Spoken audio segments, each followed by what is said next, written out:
l'Argentine passe à l'attaque, le vainqueur n'est pas celui qu'on croit.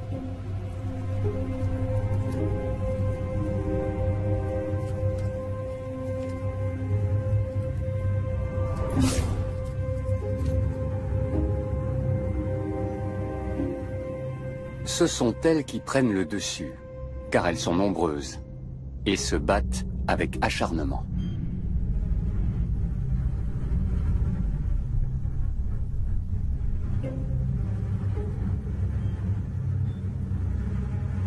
Entre la géante et les lilliputiennes, les rapports de force se sont inversés.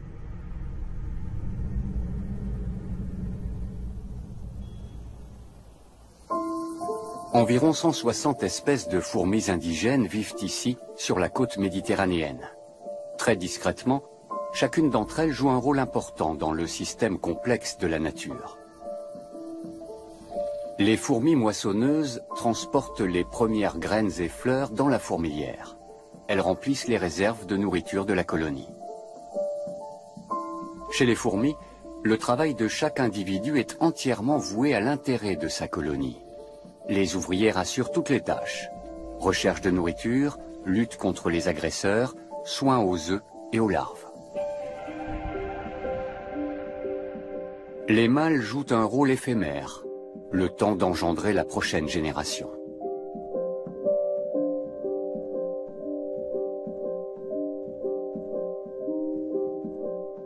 Ils se contentent de féconder la reine, qui règne sans partage sur la fourmilière.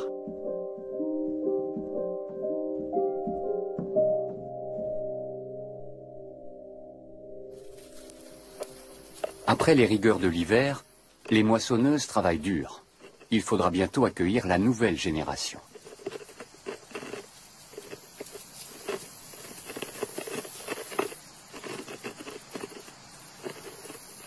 Mais le calme apparent est trompeur.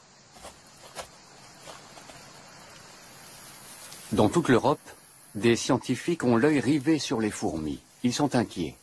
Les espèces indigènes sont menacées par l'invasion des fourmis d'Argentine.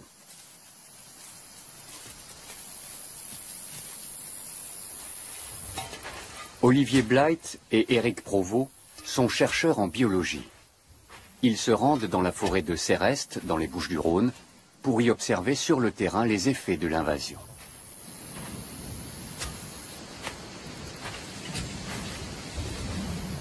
J'ai grandi avec les fourmis d'Argentine. Dans un endroit comme ça, avec le niveau d'invasion et d'infestation, c'est trop tard pour pouvoir éradiquer la fourmi d'Argentine. Il faudrait pouvoir détecter une introduction récente et à ce moment-là, on pourrait éventuellement mettre en place un plan d'éradication. Mais une fois qu'elle est installée, c'est utopique de penser qu'on pourrait l'éradiquer.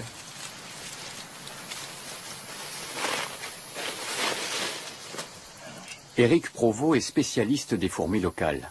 Il assiste à la diminution constante de leur population, victime de l'expansion des fourmis d'Argentine. Dans certains secteurs, celles-ci ont déjà complètement éliminé leurs concurrentes indigènes. J'ai passé ma vie à étudier les fourmis et c'est vraiment... je suis très attristé de voir cet état de fait, mais j'arrive pas à aimer les fourmis d'Argentine. Ça doit être des fourmis, elles n'ont pas à être ici, quoi. Il n'empêche qu'avec la douceur de son climat, le bassin méditerranéen leur offre une terre d'accueil idéale. Cette espèce est originaire d'Amérique du Sud, plus précisément d'Argentine. Au début du siècle dernier, de nombreuses fourmis traversent l'Atlantique à bord de navires de commerce. Elles voyagent cachées au milieu des feuilles de palmier et des sacs de café transportés par milliers d'Amérique du Sud vers l'Europe.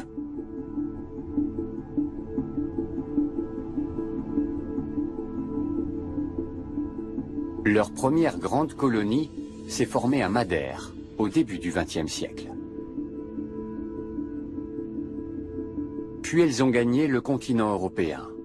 Personne ne sait précisément où, mais une chose est claire, c'est l'homme qui les a introduites en Europe via les grands ports.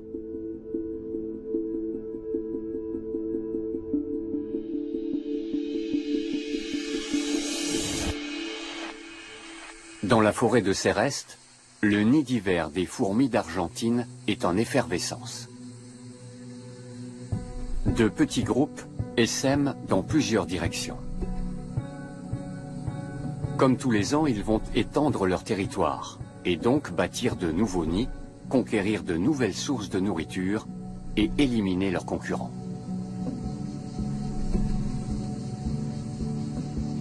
Les fourmis vivent dans un monde d'odeurs. Elles communiquent par signaux chimiques et suivent des traces invisibles à l'œil. Leur nouveau nid ne se trouve qu'à quelques mètres du nid d'origine, mais à leur échelle, c'est l'équivalent de plusieurs kilomètres. Il ne leur faut pas grand-chose. Quelques dizaines d'ouvrières font déjà l'affaire. Elles peuvent élire domicile sous une pierre, dans un jardin ou dans un terrier abandonné. Contrairement aux espèces locales, elles ne sont pas difficiles.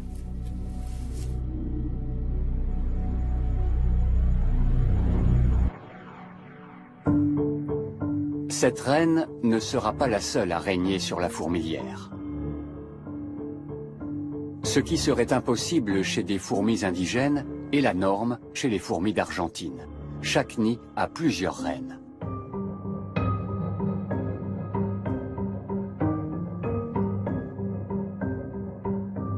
On en dénombre couramment 15 à 20 par nid. Et bientôt, elles commenceront à pondre.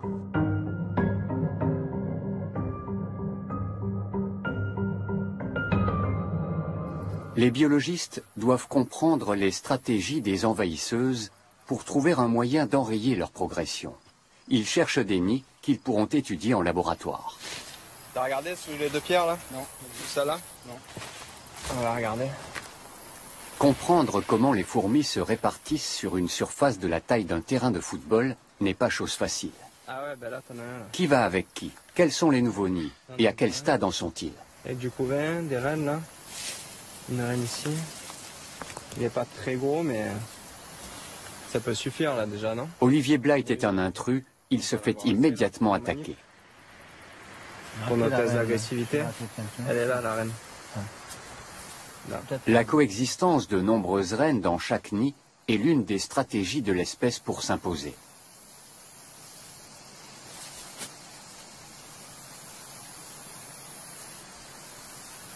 L'avantage, c'est la production de couvains qui va être plus importante. Un plus grand nombre d'œufs seront pondus et donc des tailles de colonies beaucoup plus importantes. Voilà une reine. Elle se promène à l'air libre. Chez les fourmis indigènes, quand la reine quitte la fourmilière, la colonie meurt. Mais chez les fourmis d'Argentine, elle n'est qu'une femelle reproductrice parmi d'autres. Elle n'a rien d'irremplaçable.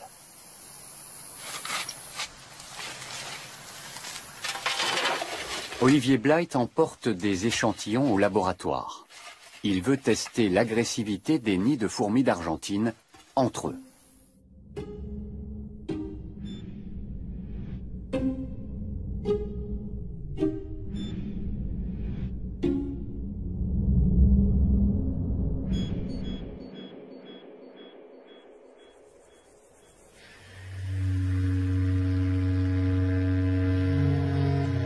Début juillet, à l'aube d'un jour de combat. Dans la forêt, la tribu argentine continue d'agrandir sa fourmilière. Elle a besoin d'espace et cherche inlassablement de quoi se nourrir. Les fourmis d'Argentine sont omnivores. Elles se nourrissent de végétaux et d'insectes, qu'ils soient morts ou vivants.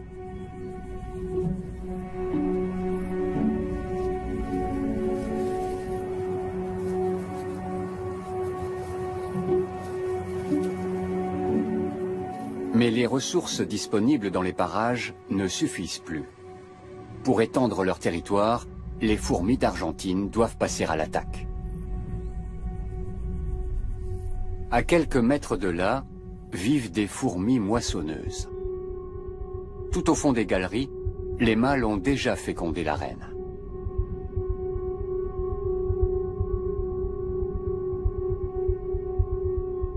Les ouvrières qui s'affairent en surface sont les premières à repérer les intrus. Elles émettent alors des signaux chimiques pour donner l'alarme au plus profond de la forteresse.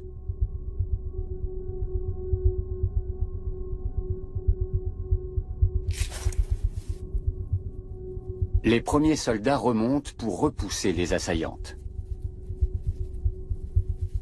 Mais quelques fourmis d'Argentine parviennent à s'introduire à l'intérieur du nid. Et la bataille commence.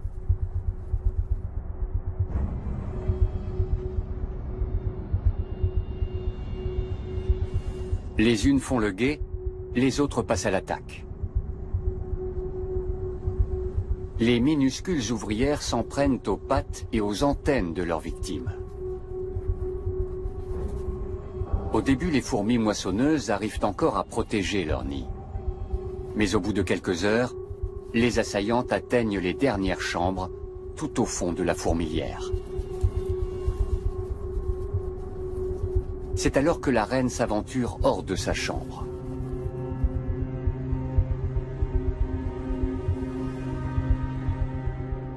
Mais la reine ne sait pas se battre. Elle est immédiatement attaquée. Des ouvrières argentines s'agrippent à ses pattes.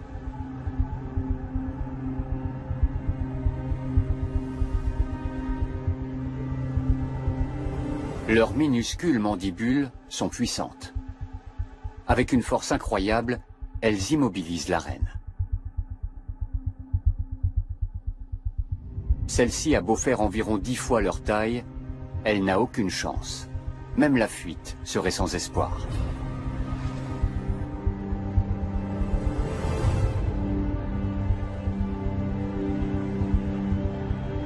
Au terme d'un combat de plusieurs heures, les fourmis d'Argentine privent la colonie de son élément le plus précieux et la condamnent à disparaître.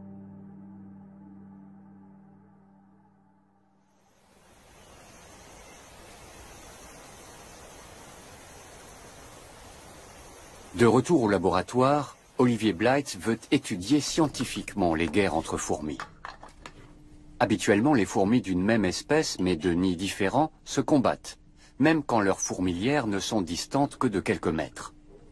Le chercheur met en concurrence des fourmis d'Argentine prélevées en divers endroits de la côte méditerranéenne, toujours à 100 contre 100. L'un de ces deux nids vient de France, l'autre d'Espagne. En principe, ces fourmis devraient s'affronter jusqu'à la mort.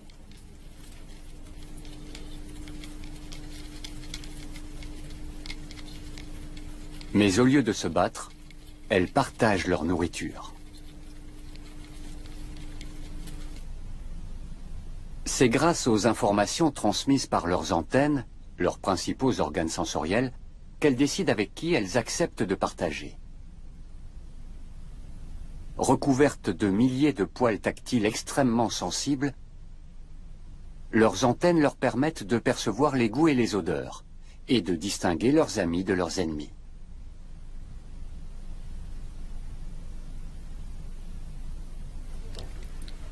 Olivier Blythe constate certes de légères différences comportementales, mais la plupart des fourmis d'Argentine coopèrent au lieu de se battre, comme si elles appartenaient toutes à une seule super colonie.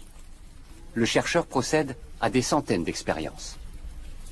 C'est assez difficile, parce que c'est assez fatigant de compter 200 ouvrières et de les mettre dans les boîtes, regarder le comportement après. Donc, à la fin de la journée, quand je ferme les yeux, je vois des fourmis qui passent.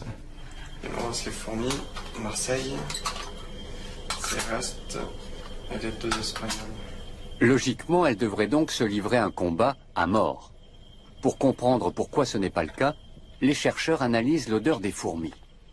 Chez tous les membres d'une colonie, le même mélange de molécules, mais dans des proportions différentes, constitue une carte d'identité olfactive commune. Ce parfum réparti sur tout le corps est aussi unique qu'une empreinte digitale et leur permet de se reconnaître. Le cocktail chimique est isolé à l'aide d'une solution, puis analysé. Le résultat est surprenant. La supercolonie principale est immense. Donc ici on voit des ouvrières appartenant, ici en bleu foncé, à un site qui appartient donc à la supercolonie principale, en bleu clair collectées en Espagne, et ici en bleu clair des ouvrières qui ont été collectées à Marseille. et on se rend compte que les profils collent parfaitement. Il y a quelques différences ici par exemple, mais c'est des différences quantitatives et qui ne déclenchent pas de l'agressivité.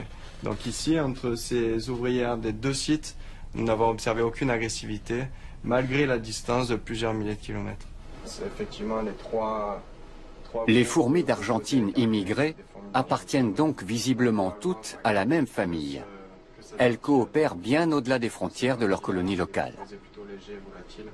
Elles forment ainsi un gigantesque superorganisme, un atout primordial pour la conquête de territoires.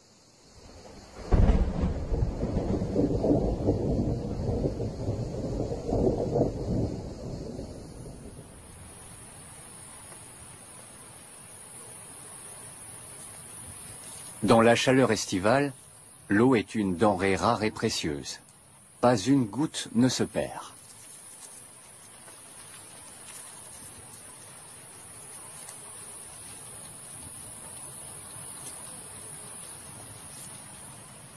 Après s'être désaltérées, les ouvrières stockent le précieux liquide dans leur abdomen et le rapportent au nid.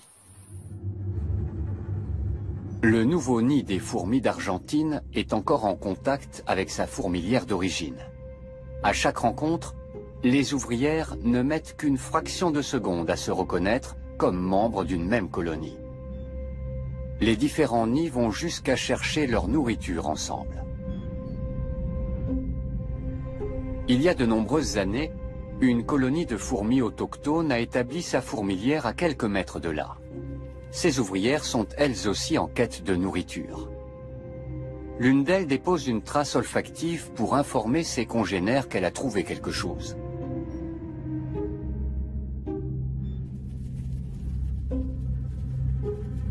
Mais en regagnant le nid, elle s'aventure malencontreusement sur la piste des fourmis d'Argentine.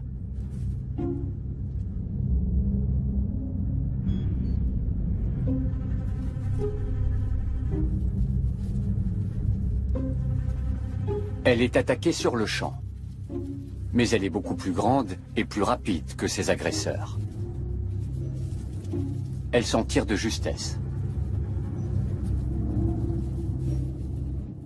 Mais la trace olfactive qu'elle a laissée sera fatale à son nid, car les fourmis d'Argentine vont la suivre.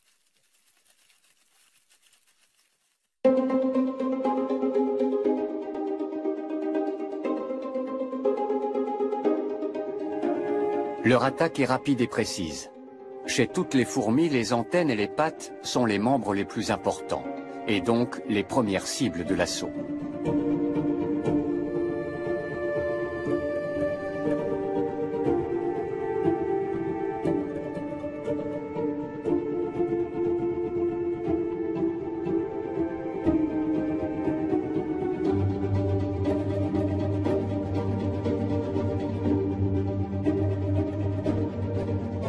Chez les minuscules fourmis d'Argentine, c'est le nombre qui fait la force.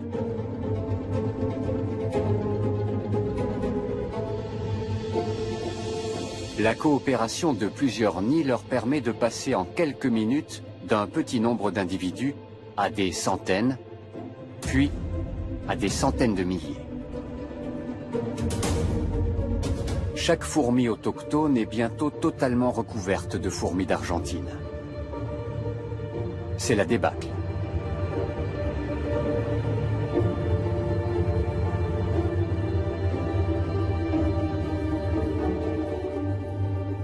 Les attaquantes s'en prennent maintenant au nid de leurs victimes.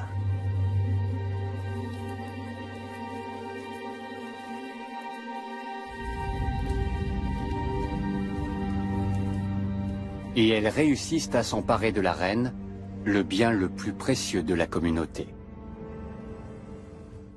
Quand la reine meurt, c'est la colonie entière qui disparaît avec elle.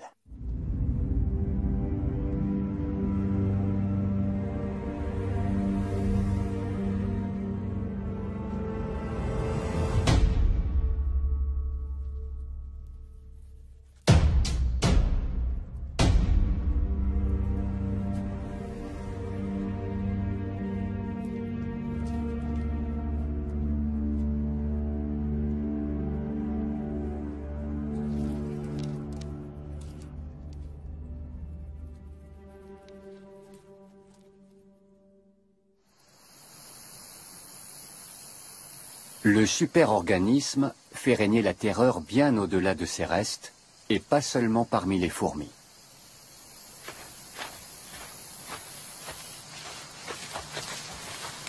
Les fourmis d'Argentine constituent vraiment un problème énorme, notamment en ce qui concerne la biodiversité, puisque, bon, comme toute espèce invasive, elle a des impacts considérables sur la faune, donc sur tous les insectes, qu'ils soient fourmis ou autres, tous les insectes rampants en général, et ça bouleverse le fonctionnement des écosystèmes. Donc c'est vraiment un très grand problème. Sur leur terre d'origine, elles avaient des prédateurs, des parasites ou d'autres nids de fourmis par exemple. Mais ce n'est pas le cas le long des côtes méditerranéennes, où elles ont pu proliférer, se répandre et étendre leur zone d'influence pendant des décennies, souvent sans être remarquées par les biologistes. Depuis, elles ont formé le plus grand organisme de la planète. Il s'étend sur plusieurs milliers de kilomètres, du Portugal à l'Italie, en passant par la France et l'Espagne. Elles sont actuellement en train de conquérir les Baléares, la Corse et la Sardaigne. Le parc national de Doñana, sur la côte d'Andalousie, n'est pas épargné. L'écosystème y est très menacé par endroits.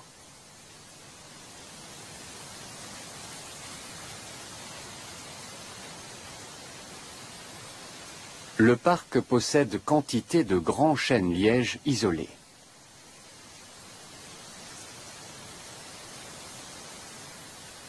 Les fourmis d'Argentine supportent mal la chaleur et la sécheresse qui règnent dans le parc. Mais l'humidité permanente qu'on trouve à l'ombre des chênes-lièges leur est propice.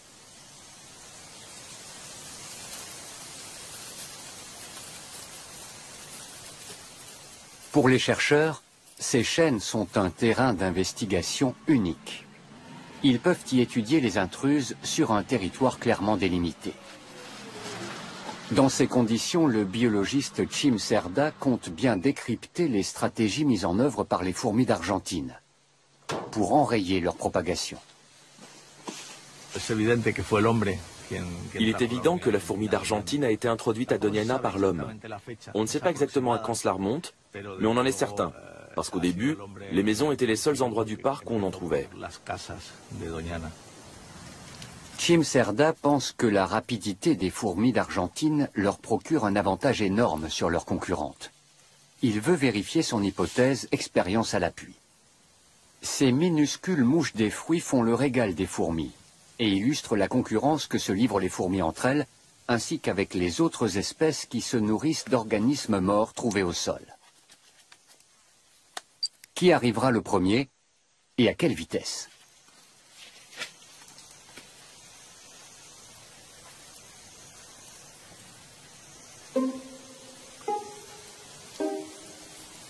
Au premier essai, c'est une fourmi d'Argentine. Le chercheur relève aussi la température à la surface de la cuillère. Chim Cerda va répéter l'expérience sous plusieurs dizaines d'arbres et à différents moments de la journée.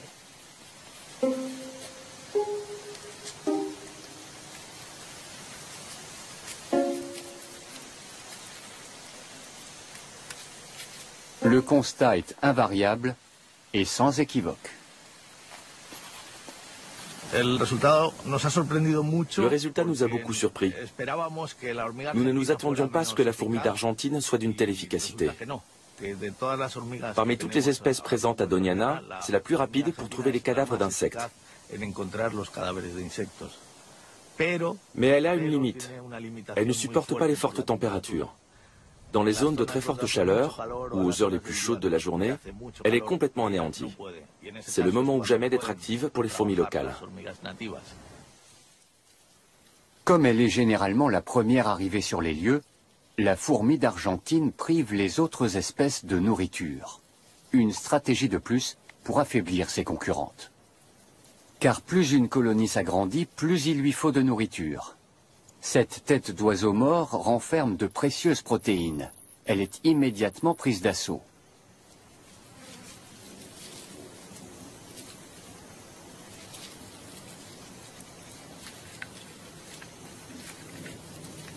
Les fourmis d'Argentine ne sont pas seules à vouloir faire bombance.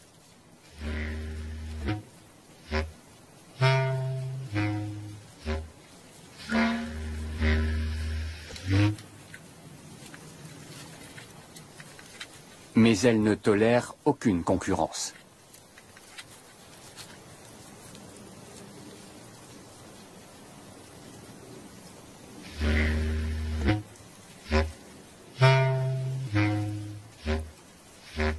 La carapace de ce coléoptère est trop dure. Elles ne peuvent le tuer. Mais des morsures dans les antennes, les pattes et les articulations suffisent à le faire déguerpir dardard.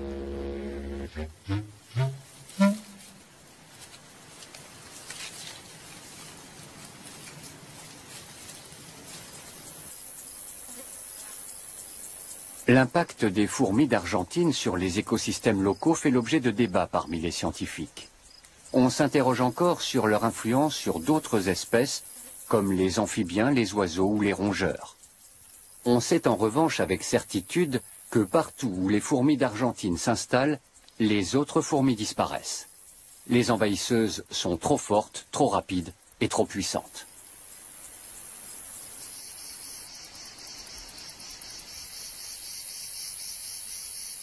Dans la forêt de Céreste, le nouveau nid est déjà terminé. Les fourmis ont creusé des galeries sous une pierre.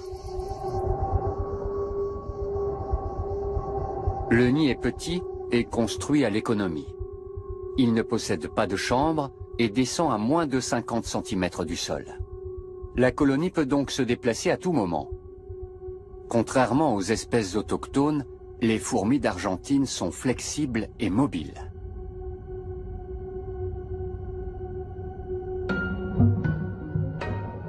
Les ouvrières ne connaissent pas le repos. La plupart d'entre elles passent leur vie à chercher de la nourriture. Un sureau proche de leur nid leur offre une nourriture abondante. Outre ces fruits sucrés, ils recèlent une autre richesse.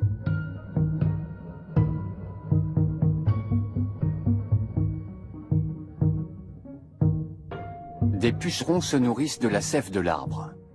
Ces insectes ne sont pas attaqués par les fourmis, bien au contraire.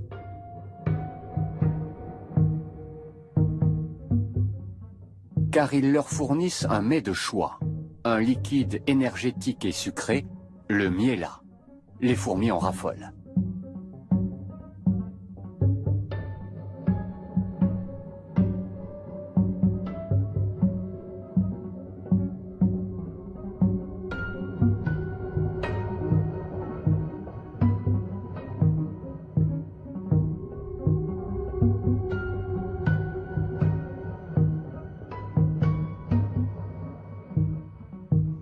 En contrepartie de cette précieuse nourriture, les fourmis protègent les pucerons de leurs prédateurs, principalement les coccinelles.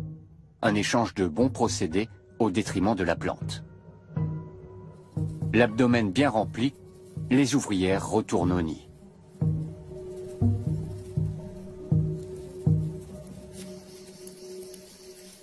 Les fourmis d'Argentine ont vite fait de conquérir tous les arbres de la forêt et privent leurs concurrentes du miela et de son potentiel énergétique.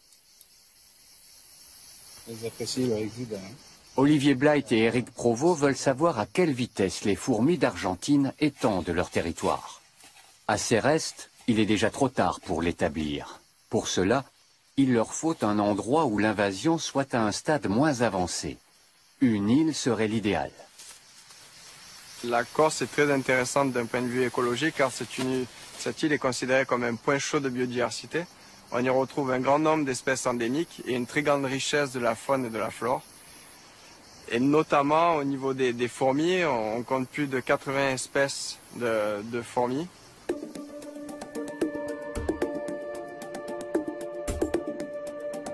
Comme un siècle plus tôt sur le continent, les fourmis d'Argentine sont arrivées en Corse via l'homme.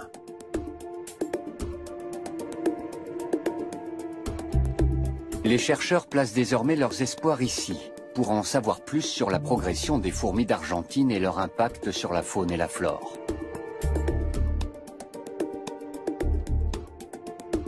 elles se sont déjà appropriées une bonne partie des grands arbres.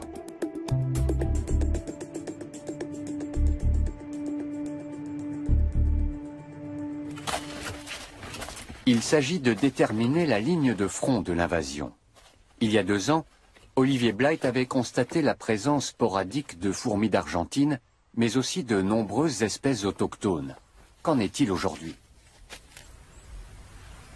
On donne du miel pour les fourmis qui ont un régime alimentaire omnivore, mais avec préférence pour les substances sucrées, comme les fourmis d'Argentine.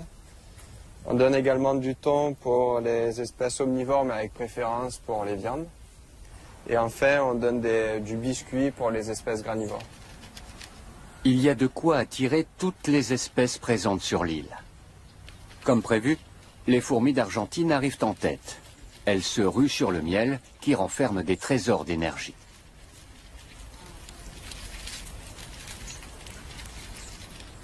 Les chercheurs attendent l'arrivée d'autres espèces de fourmis, plus lentes. En vain. Et les envahisseuses boivent même l'huile du thon.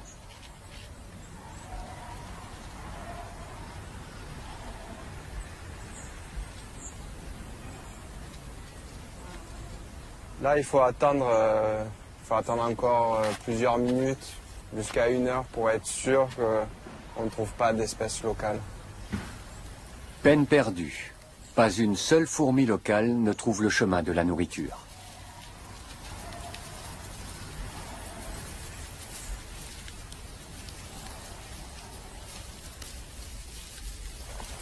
Environ 1 kilomètre plus loin, Olivier Blight trouve ce qu'il a désespérément cherché sur le continent.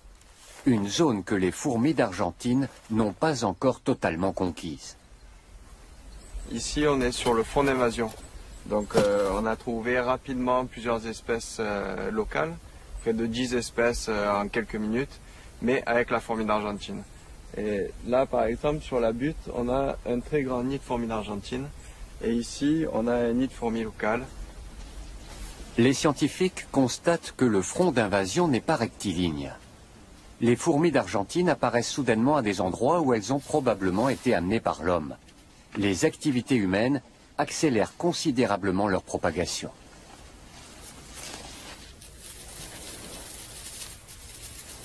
Les chercheurs utilisent diverses méthodes pour analyser le monde des fourmis locales. Jamais encore une étude aussi complète n'avait été réalisée. Les pièges permettront d'identifier formellement un certain nombre de fourmis.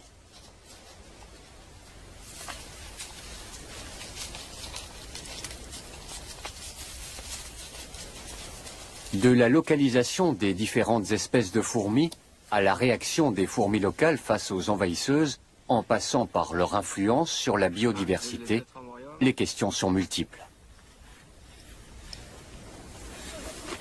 Les biologistes fouillent également le terrain et font une trouvaille très intéressante.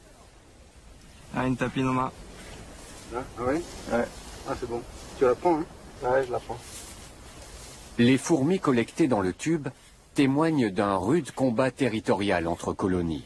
Elles ont une particularité. La distribution de tapinoma, ça va être le négatif de la distribution des fourmis d'Argentine. Et on n'a jamais trouvé ces 2 espèces ensemble. A-t-on trouvé l'espèce capable de tenir tête aux fourmis d'Argentine? Pourrait-on utiliser des fourmis de Corse pour combattre l'invasion?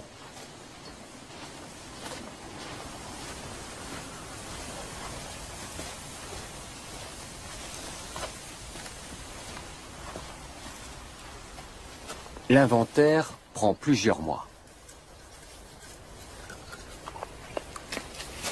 1, 2, 3,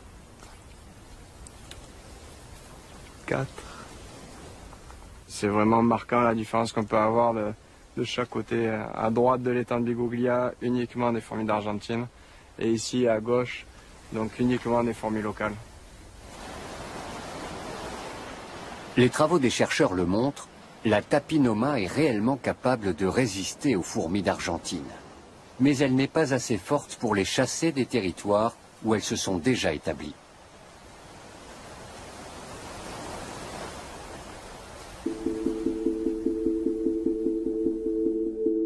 Le réchauffement climatique fait craindre l'invasion d'autres régions d'Europe. Car si les hivers se font plus doux, les fourmis d'Argentine pourraient survivre dans des zones plus septentrionales.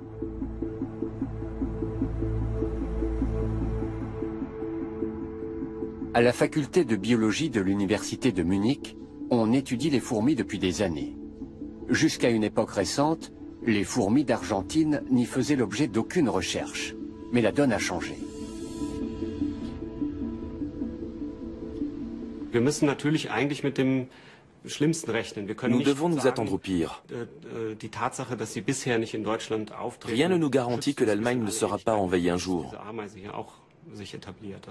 Il faut dès maintenant étudier cette espèce pour pouvoir agir efficacement le moment venu.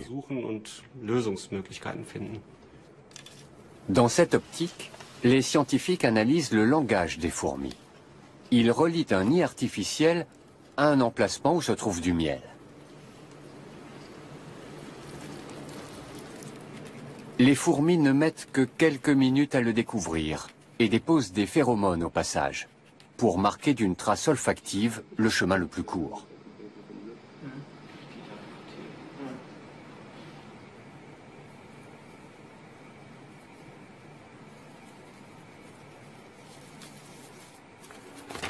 Les molécules qui composent cette trace sont issues d'une glande minuscule située dans l'abdomen des fourmis. Les chercheurs veulent extraire cette substance de la glande à des fins d'expérimentation.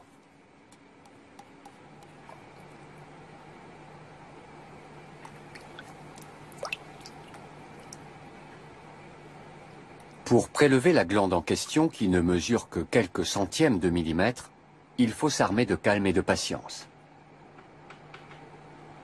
Mais on peut y arriver.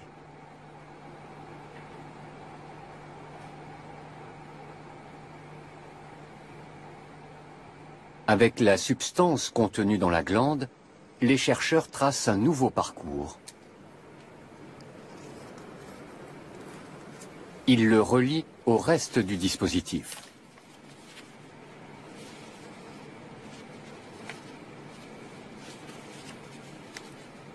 Si leur test fonctionne, les fourmis doivent dévier de leur route.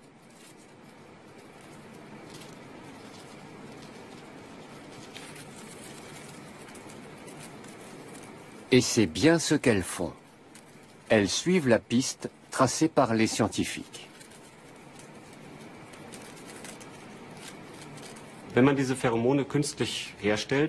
Si l'on synthétisait ces phéromones et qu'on les diffusait dans la nature, on pourrait perturber la communication au sein de la colonie en déréglant tellement le comportement des fourmis qu'elles seraient incapables d'approvisionner normalement leur nid.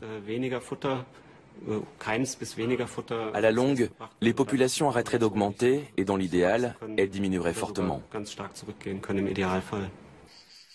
Cela pourrait être un moyen d'endiguer l'invasion. Mais pour l'instant, cette expérience n'a été réalisée qu'en laboratoire. On ne sait pas si elle fonctionnerait à grande échelle dans la nature. À ces restes, c'est la fin de l'été. Dans le nid des fourmis d'Argentine, la génération suivante se prépare. Les œufs et les larves sont constamment déplacés. Le nid est perpétuellement en mouvement. Les fourmis d'Argentine sont génétiquement programmées pour bouger en permanence, ce qui les rend toujours prêtes à réagir en cas d'imprévu.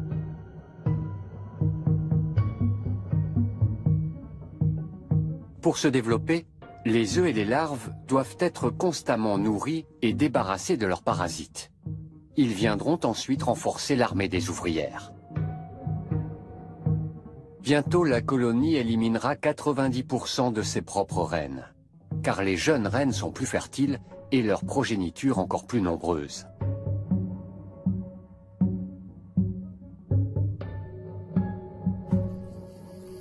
Quelle influence a la guerre des fourmis sur les organismes situés plus haut dans la chaîne alimentaire?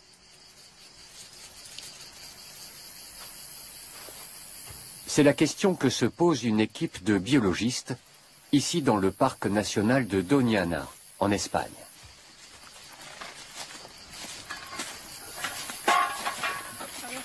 Alors celui-là, c'est l'arbre. Ils espèrent que les vieux chênes-lièges pourront leur fournir la réponse.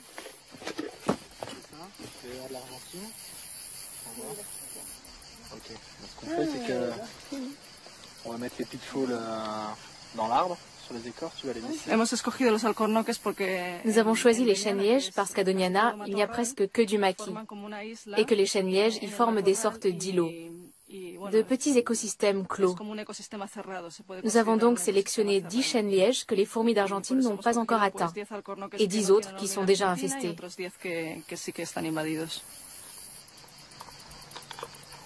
Les chercheurs doivent d'abord déterminer quelles espèces vivent dans ces écosystèmes clairement délimités, qu'il s'agisse d'insectes, d'amphibiens ou de mammifères.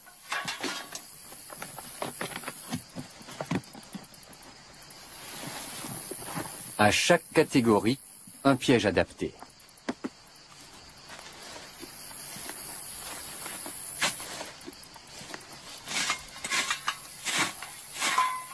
Le chêne-liège est entouré d'une clôture. Les pièges à insectes sont remplis d'eau savonneuse. Mais curieusement, cela ne semble pas gêner les fourmis d'Argentine.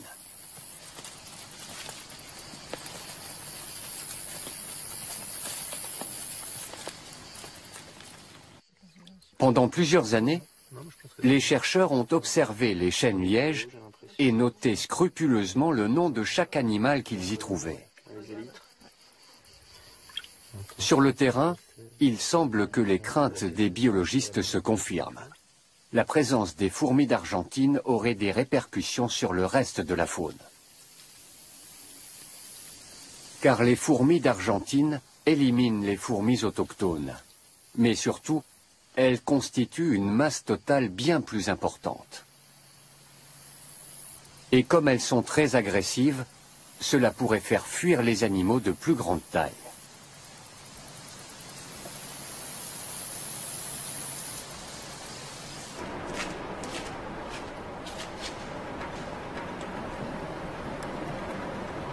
Les échantillons prélevés par l'équipe de chercheurs sont stockés au sous-sol de la faculté de biologie de l'université de Séville. On y trouve des spécimens de la plupart des occupants des chênes-lièges. Leur approvisionnement en nourriture dépend de cet écosystème dont l'équilibre est modifié par les fourmis d'Argentine.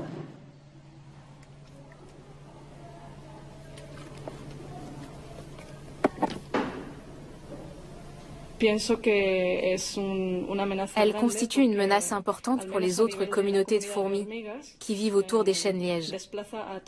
Elles les anéantissent en totalité. Et nous avons aussi constaté des effets plus ou moins négatifs à d'autres niveaux de l'écosystème. Certaines espèces ont déserté les chênes-lièges colonisés par les fourmis d'Argentine, où ils sont devenus plus rares. Mener une analyse complète d'un écosystème est un défi gigantesque, mais offre de nouvelles possibilités. C'est vraiment une phase très intéressante parce qu'on peut voir directement l'impact de chacune des espèces. Et c'est un peu l'objectif de l'expérience, de voir à chaque estomac qu'on ouvre, on se pose la question à savoir est-ce qu'il va y avoir des fourmis, est-ce qu'il ne va pas y en avoir, parce que c'est des choses qui sont difficiles à voir directement sur le terrain. Et là, en ouvrant les estomacs, on peut tout de suite observer ce qui se passe. Et comprendre la chaîne alimentaire sous ces arbres. Alors le poids, 5 grammes. Les chercheurs ont déjà identifié des changements chez les amphibiens. Par exemple chez le crapaud calamite, grand consommateur de fourmis d'Argentine. Comme celles-ci sont très abondantes, la population de crapauds augmente. En revanche, des espèces qui se nourrissaient d'autres fourmis désertent cet écosystème où elles n'ont plus rien à manger. Je me demande si... Cette étude vient tout juste de commencer et il faudra des années pour établir les conséquences de l'invasion sur le long terme.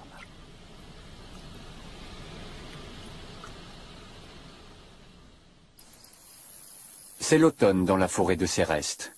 Chez les fourmis d'Argentine, la nouvelle génération doit apprendre à se battre. La fourmilière est sur le pied de guerre. La lutte pour le territoire continue. La dernière victime de l'année sera une colonie de fourmis noires des bois. Elles sont plusieurs milliers à vivre dans ce tronc d'arbre.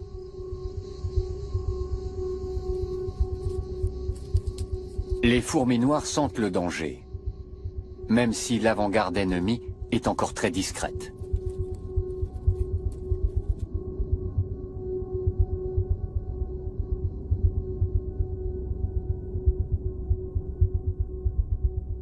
Quelques fourmis d'Argentine arrivent en éclaireuse. Elles se cachent dans de minuscules fentes. Mais elles sont découvertes.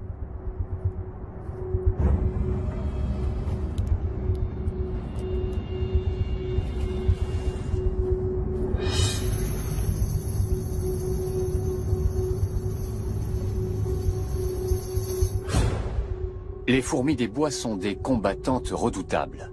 Et leur taille imposante peut leur donner l'avantage.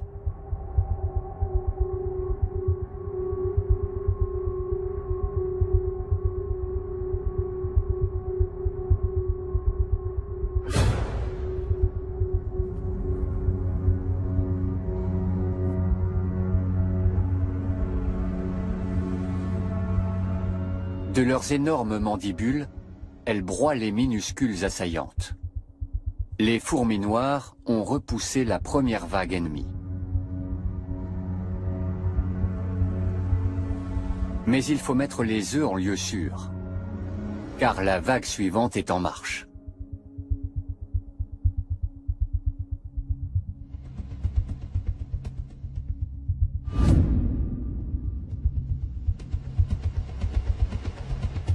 Et cette fois, elles viennent en nombre.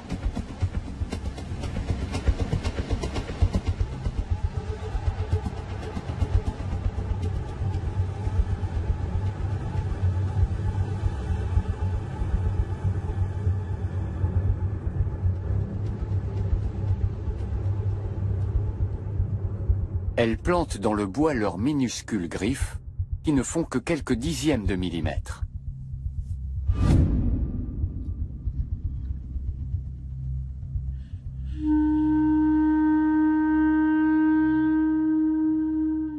Malgré leur force supérieure, les fourmis noires ne parviennent pas à leur faire lâcher prise. Sur le tronc comme au sol, les environs de la colonie se transforment en champ de bataille.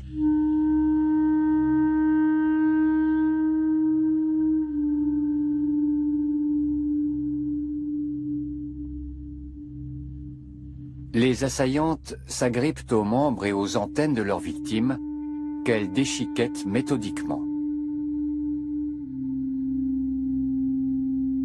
Privées de leurs principaux organes sensoriels, les géantes n'ont plus aucune chance.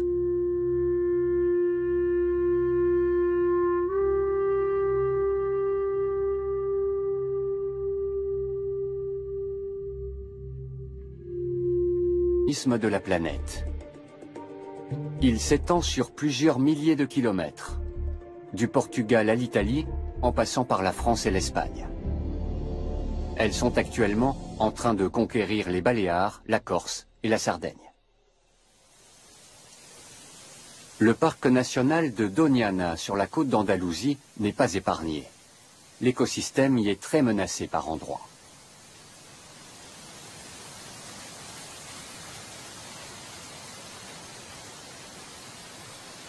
Le parc possède quantité de grands chênes-lièges isolés.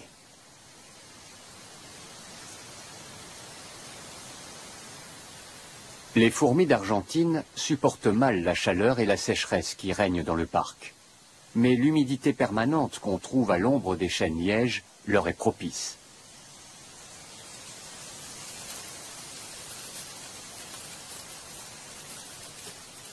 Pour les chercheurs, ces chênes sont un terrain d'investigation unique. Ils peuvent y étudier les intruses sur un territoire clairement délimité.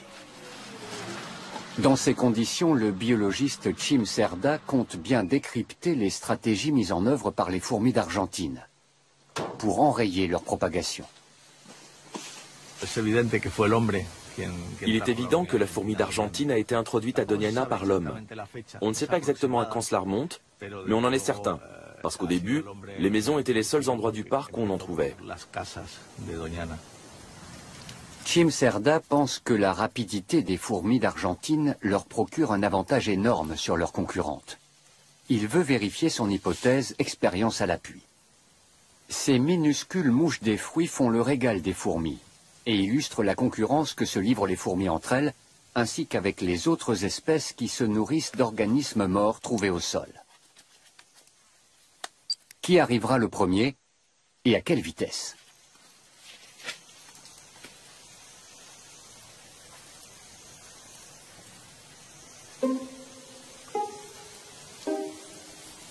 Au premier essai, c'est une fourmi d'Argentine. Le chercheur relève aussi la température à la surface de la cuillère. Cimcerda va répéter l'expérience sous plusieurs dizaines d'arbres et à différents moments de la journée.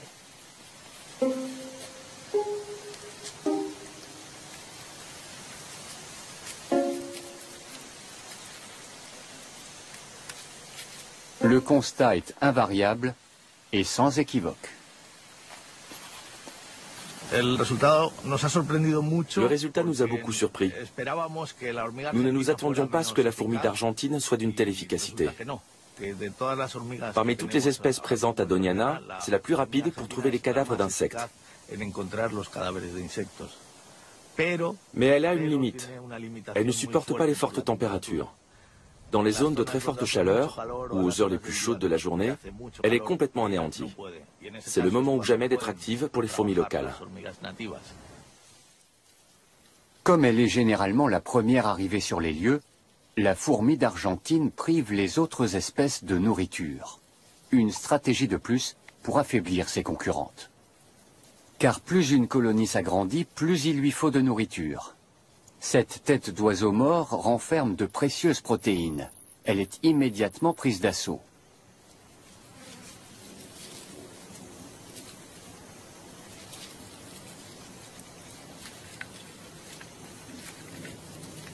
Les fourmis d'Argentine ne sont pas seules à vouloir faire bombance.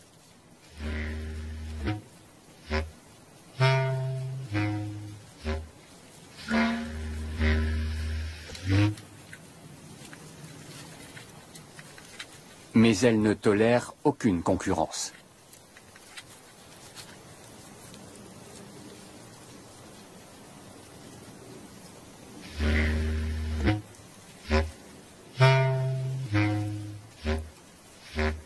La carapace de ce coléoptère est trop dure. Elles ne peuvent le tuer.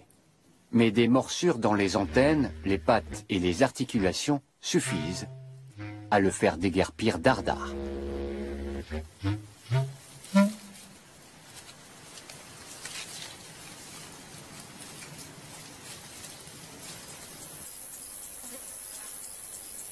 L'impact des fourmis d'Argentine sur les écosystèmes locaux fait l'objet de débats parmi les scientifiques. On s'interroge encore sur leur influence sur d'autres espèces, comme les amphibiens, les oiseaux ou les rongeurs. On sait en revanche avec certitude que partout où les fourmis d'Argentine s'installent, les autres fourmis disparaissent. Les envahisseuses sont trop fortes, trop rapides et trop puissantes.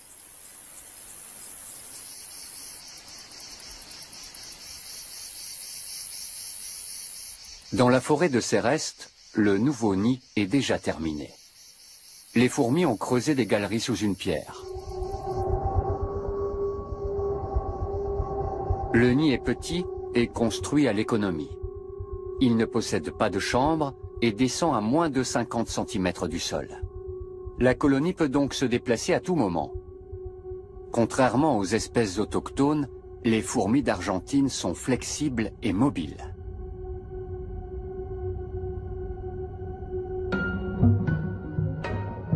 Les ouvrières ne connaissent pas le repos. La plupart d'entre elles passent leur vie à chercher de la nourriture. Un sureau proche de leur nid leur offre une nourriture abondante. Outre ces fruits sucrés, ils recèlent une autre richesse.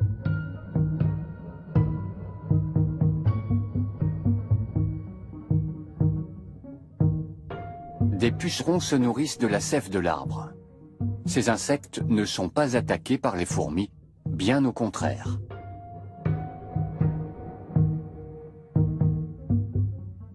Car ils leur fournissent un mets de choix, un liquide énergétique et sucré, le miela. Les fourmis en raffolent.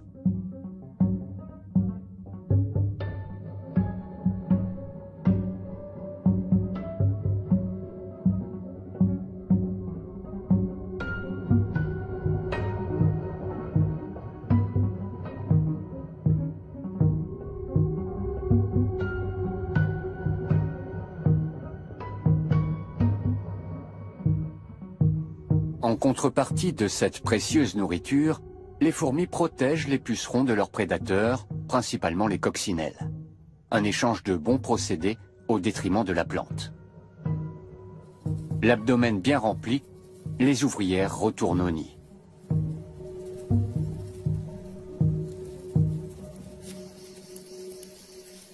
Les fourmis d'Argentine ont vite fait de conquérir tous les arbres de la forêt et privent leurs concurrentes du miela et de son potentiel énergétique.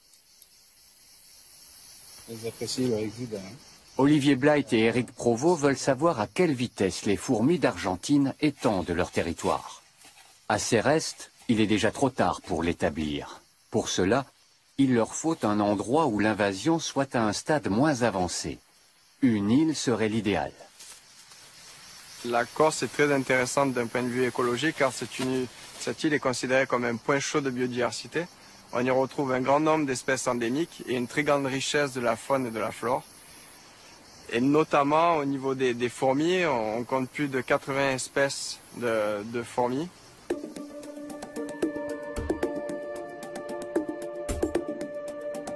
Comme un siècle plus tôt sur le continent, les fourmis d'Argentine sont arrivées en Corse via l'homme.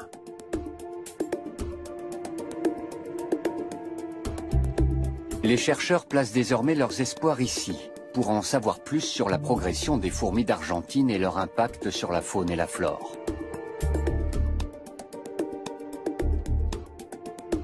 Elles se sont déjà appropriées une bonne partie des grands arbres.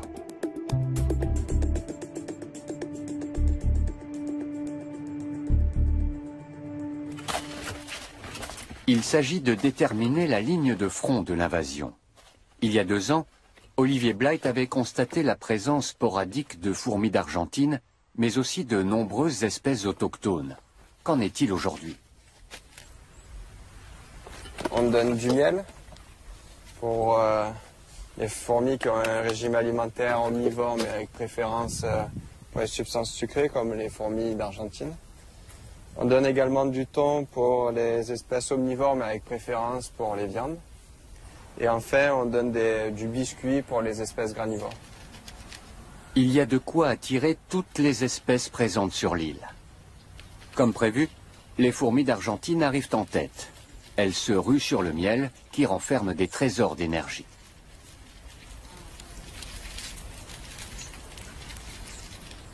Les chercheurs attendent l'arrivée d'autres espèces de fourmis, plus lentes. En vain. Et les envahisseuses boivent même l'huile du thon.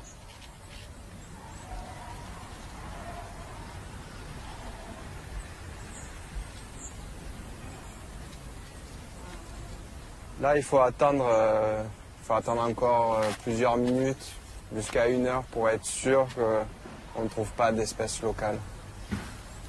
Peine perdue. Pas une seule fourmi locale ne trouve le chemin de la nourriture.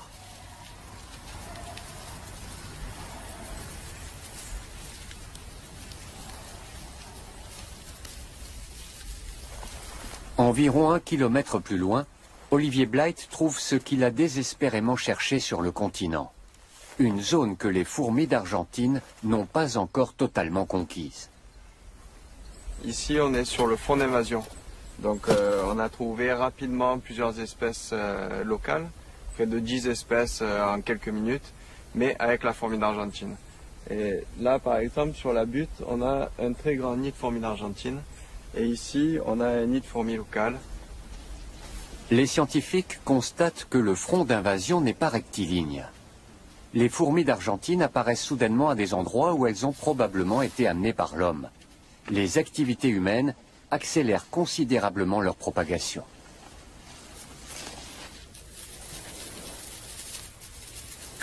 Les chercheurs utilisent diverses méthodes pour analyser le monde des fourmis locales. Jamais encore une étude aussi complète n'avait été réalisée. Les pièges permettront d'identifier formellement un certain nombre de fourmis.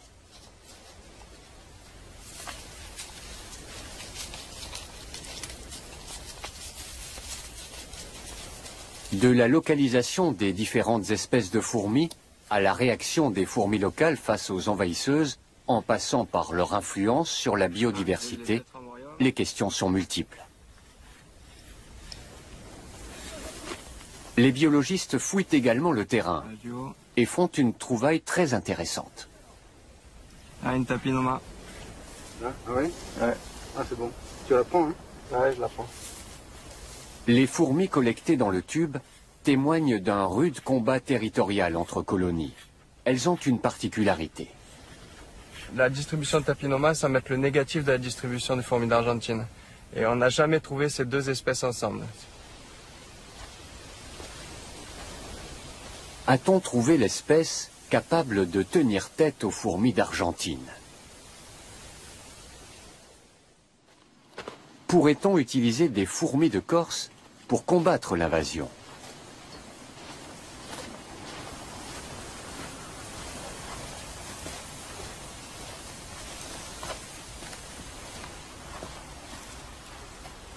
L'inventaire prend plusieurs mois.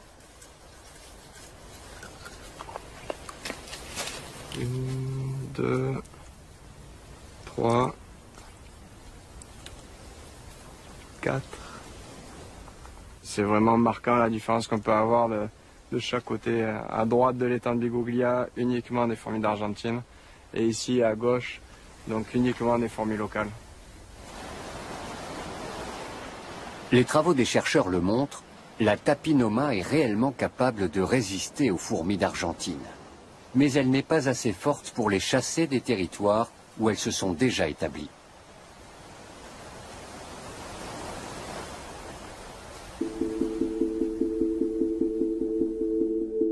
Le réchauffement climatique fait craindre l'invasion d'autres régions d'Europe. L'Argentine passe à l'attaque, le vainqueur n'est pas celui qu'on croit.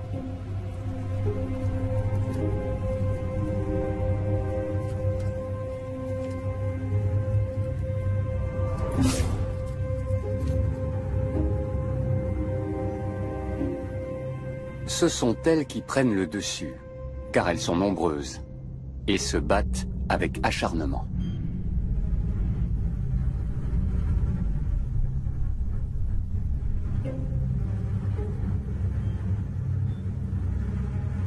Entre la géante et les lilliputiennes, les rapports de force se sont inversés.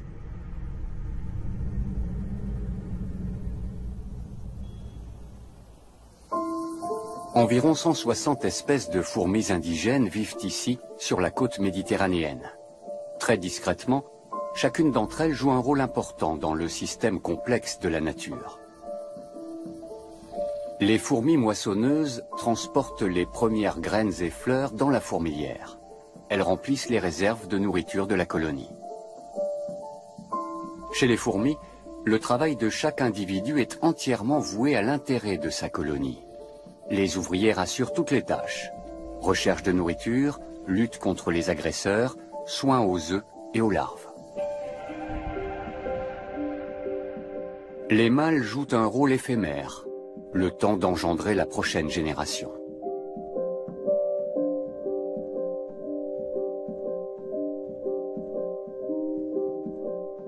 Ils se contentent de féconder la reine, qui règne sans partage sur la fourmilière.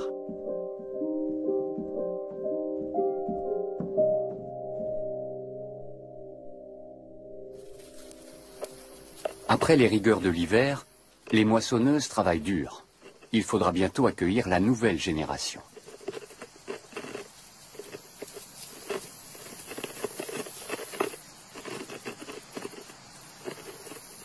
Mais le calme apparent est trompeur.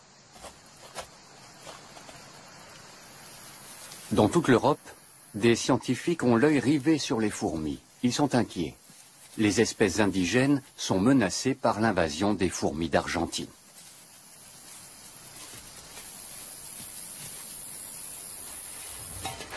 Olivier Blight et Éric Provost sont chercheurs en biologie.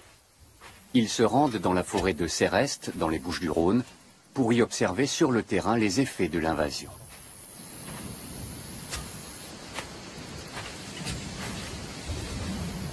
J'ai grandi avec les fourmis d'Argentine.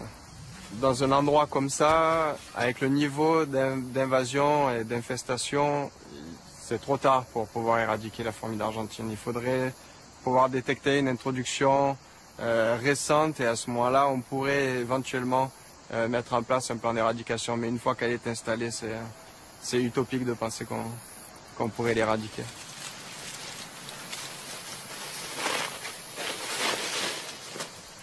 Éric Provost est spécialiste des fourmis locales. Il assiste à la diminution constante de leur population, victime de l'expansion des fourmis d'Argentine. Dans certains secteurs, celles-ci ont déjà complètement éliminé leurs concurrentes indigènes. J'ai passé ma vie à étudier les fourmis et c'est vraiment... je suis très attristé de voir cet état de fait, mais j'arrive pas à aimer les fourmis d'Argentine. Ça doit être des fourmis... elles n'ont pas à être ici, quoi. Il n'empêche qu'avec la douceur de son climat, le bassin méditerranéen leur offre une terre d'accueil idéale.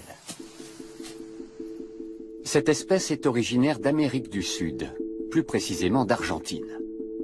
Au début du siècle dernier, de nombreuses fourmis traversent l'Atlantique à bord de navires de commerce.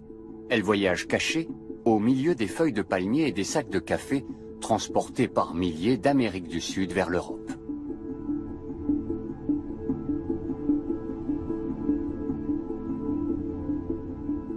Leur première grande colonie s'est formée à Madère, au début du XXe siècle. Puis elles ont gagné le continent européen. Personne ne sait précisément où, mais une chose est claire, c'est l'homme qui les a introduites en Europe via les grands ports.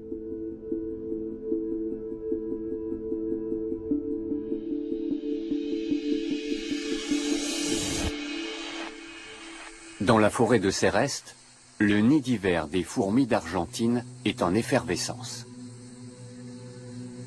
De petits groupes essaiment dans plusieurs directions. Comme tous les ans, ils vont étendre leur territoire et donc bâtir de nouveaux nids, conquérir de nouvelles sources de nourriture et éliminer leurs concurrents.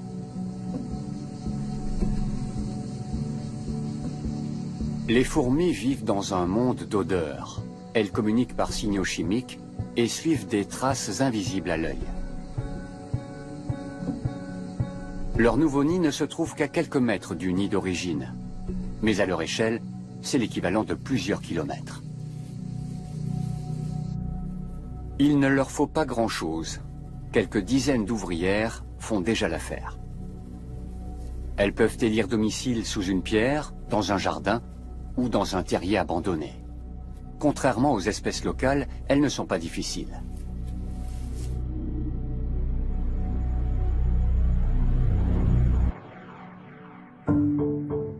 Cette reine ne sera pas la seule à régner sur la fourmilière.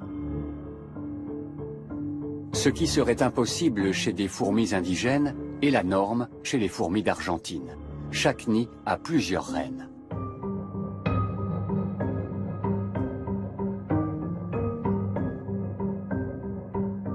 On en dénombre couramment 15 à 20 par nid. Et bientôt, elles commenceront à pondre.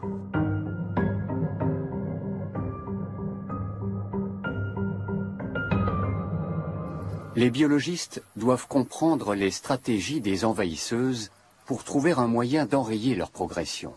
Ils cherchent des nids qu'ils pourront étudier en laboratoire. T'as regardé sous les deux pierres là? Non. Ça là? Non. On va regarder. Comprendre comment les fourmis se répartissent sur une surface de la taille d'un terrain de football n'est pas chose facile. Analyse l'odeur des fourmis. Chez tous les membres d'une colonie, le même mélange de molécules, mais dans des proportions différentes, constitue une carte d'identité olfactive commune. Ce parfum réparti sur tout le corps est aussi unique qu'une empreinte digitale et leur permet de se reconnaître. Le cocktail chimique est isolé à l'aide d'une solution, puis analysé. Le résultat est surprenant. La supercolonie principale est immense. Donc ici on voit une des ouvrières appartenant, ici en bleu foncé, à un site qui appartient donc à la supercolonie principale, en bleu clair collecté en Espagne, et ici en bleu clair des ouvrières qui ont été collectées à Marseille, et on se rend compte que les profils collent parfaitement. Il y a quelques différences ici par exemple, mais c'est des différences quantitatives et qui ne déclenchent pas de l'agressivité. Donc ici, entre ces ouvrières des deux sites, nous n'avons observé aucune agressivité, malgré la distance de plusieurs milliers de kilomètres. C'est effectivement Les fourmis d'Argentine immigrées appartiennent donc visiblement toutes à la même famille. Elles coopèrent bien au-delà des frontières de leur colonie locale. Elles forment ainsi un gigantesque superorganisme, un atout primordial pour la conquête de territoires.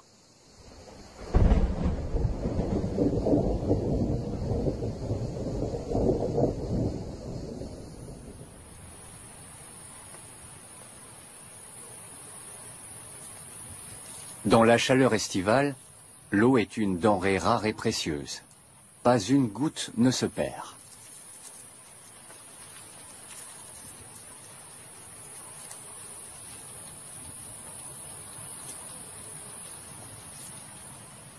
Après s'être désaltérées, les ouvrières stockent le précieux liquide dans leur abdomen et le rapportent au nid. Le nouveau nid des fourmis d'Argentine est encore en contact avec sa fourmilière d'origine. À chaque rencontre, les ouvrières ne mettent qu'une fraction de seconde à se reconnaître comme membres d'une même colonie. Les différents nids vont jusqu'à chercher leur nourriture ensemble. Il y a de nombreuses années, une colonie de fourmis autochtones a établi sa fourmilière à quelques mètres de là. Ces ouvrières sont elles aussi en quête de nourriture. L'une d'elles dépose une trace olfactive pour informer ses congénères qu'elle a trouvé quelque chose.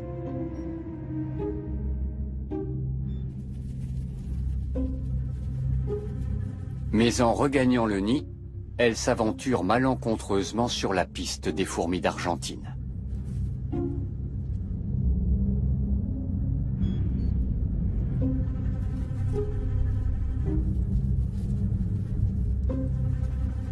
Elle est attaquée sur le champ.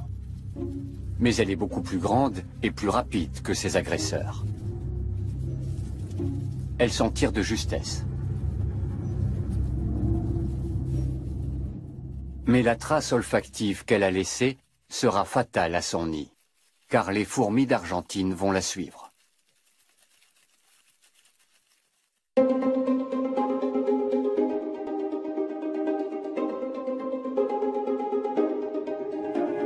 Leur attaque est rapide et précise.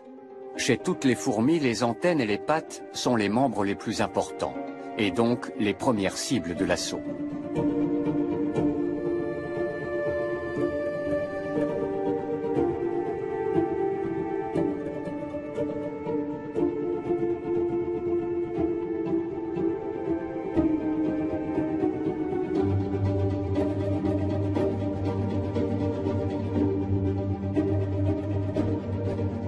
Chez les minuscules fourmis d'Argentine, c'est le nombre qui fait la force.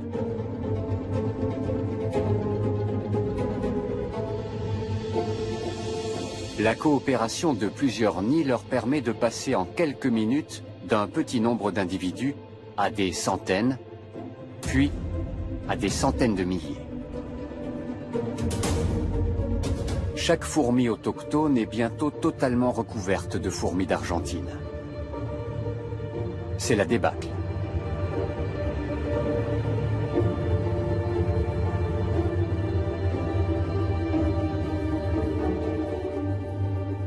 Les attaquantes s'en prennent maintenant au nid de leurs victimes.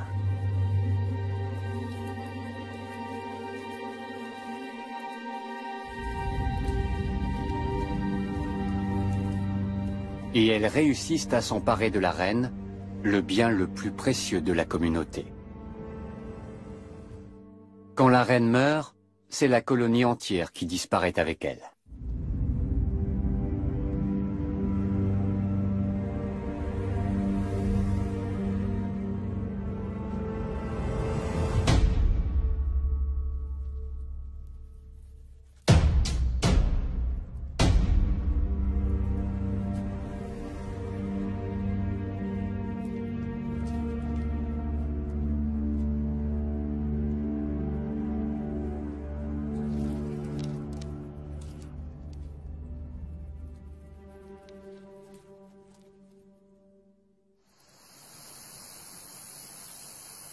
Le superorganisme fait régner la terreur bien au-delà de ses restes, et pas seulement parmi les fourmis.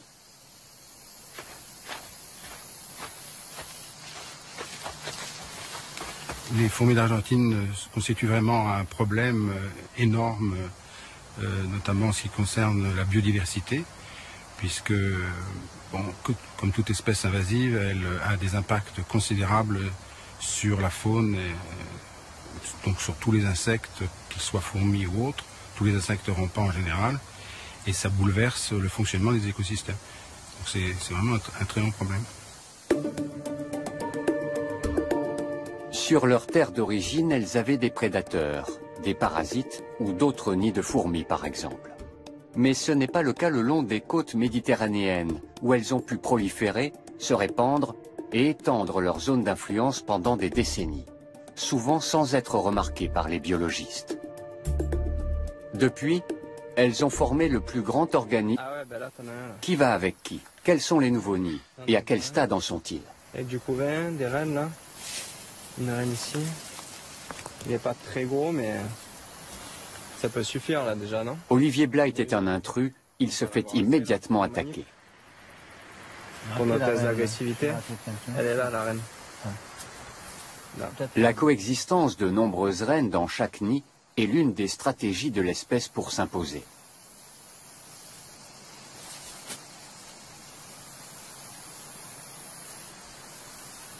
L'avantage, c'est la production de couvains qui va être plus importante. Un plus grand nombre d'œufs seront pondus et donc des tailles de colonies beaucoup plus importantes. Voilà une reine. Elle se promène à l'air libre. Chez les fourmis indigènes, quand la reine quitte la fourmilière, la colonie meurt. Mais chez les fourmis d'Argentine, elle n'est qu'une femelle reproductrice parmi d'autres. Elle n'a rien d'irremplaçable.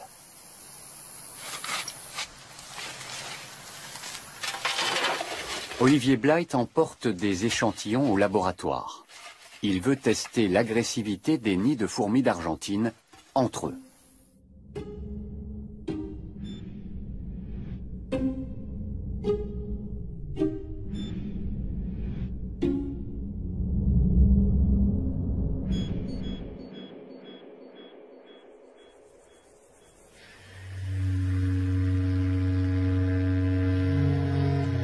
Début juillet, à l'aube d'un jour de combat. Dans la forêt, la tribu argentine continue d'agrandir sa fourmilière. Elle a besoin d'espace et cherche inlassablement de quoi se nourrir. Les fourmis d'Argentine sont omnivores. Elles se nourrissent de végétaux et d'insectes, qu'ils soient morts ou vivants.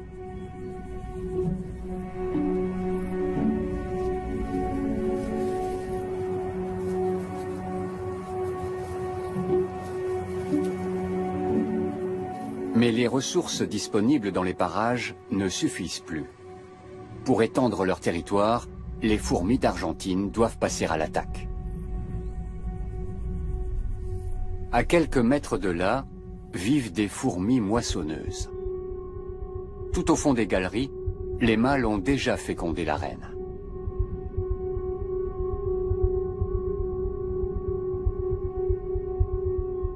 Les ouvrières qui s'affairent en surface sont les premières à repérer les intrus. Elles émettent alors des signaux chimiques pour donner l'alarme au plus profond de la forteresse.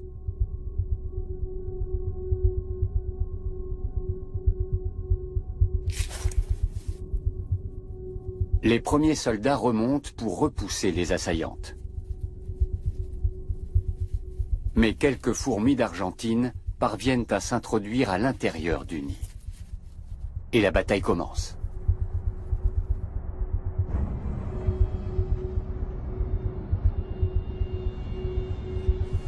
Les unes font le guet, les autres passent à l'attaque.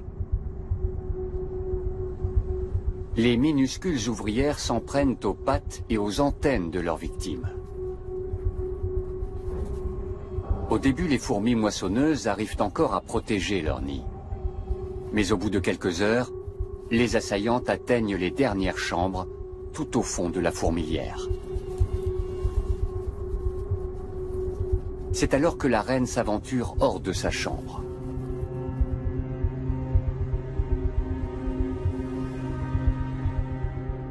Mais la reine ne sait pas se battre. Elle est immédiatement attaquée. Des ouvrières argentines s'agrippent à ses pattes.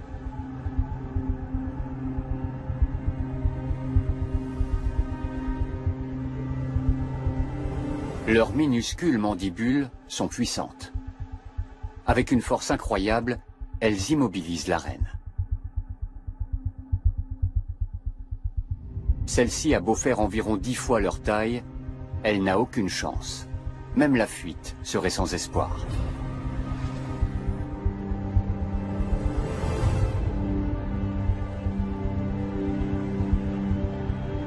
Au terme d'un combat de plusieurs heures, les fourmis d'Argentine privent la colonie de son élément le plus précieux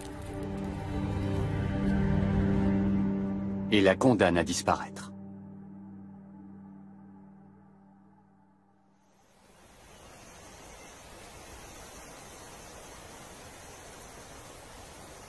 De retour au laboratoire, Olivier Blythe veut étudier scientifiquement les guerres entre fourmis. Habituellement, les fourmis d'une même espèce, mais de nids différents, se combattent, même quand leurs fourmilières ne sont distantes que de quelques mètres. Le chercheur met en concurrence des fourmis d'Argentine prélevées en divers endroits de la côte méditerranéenne, toujours à 100 contre 100. L'un de ces deux nids vient de France, l'autre d'Espagne. En principe, ces fourmis devraient s'affronter jusqu'à la mort.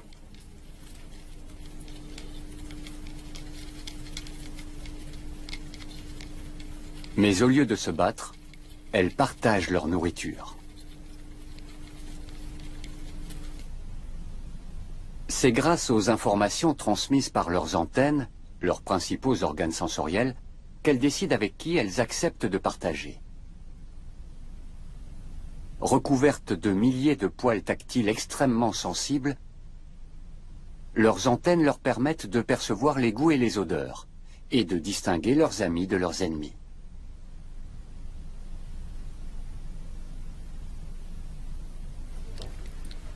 Olivier Blythe constate certes de légères différences comportementales, mais la plupart des fourmis d'Argentine coopèrent au lieu de se battre, comme si elles appartenaient toutes à une seule super colonie.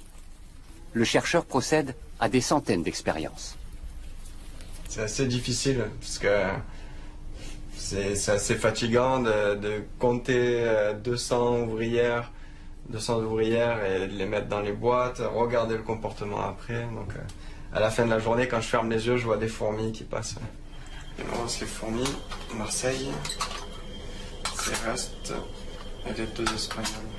Logiquement, elles devraient donc se livrer un combat à mort. Pour comprendre pourquoi ce n'est pas le cas, les chercheurs